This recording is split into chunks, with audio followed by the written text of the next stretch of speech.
Kabalo ba mo nga because of war diya sa Middle East.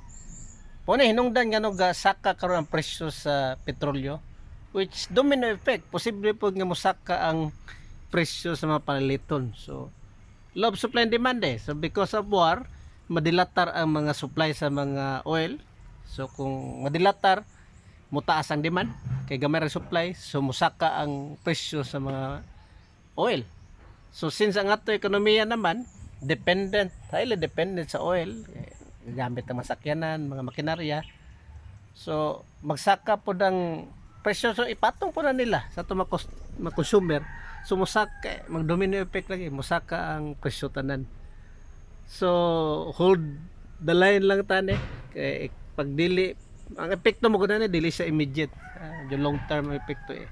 So basig ma-fail na to for the next few weeks, for the next few months. Hopefully lang muhupa na ng tension diha kay kung the more nga magkadugay the more nga magpadayon na delikado ta kay the more nga magsaka ang presyo. Okay lang kung natay enough fund pero kung wala apektado gyud kayo. So hopefully lang di siya magdako.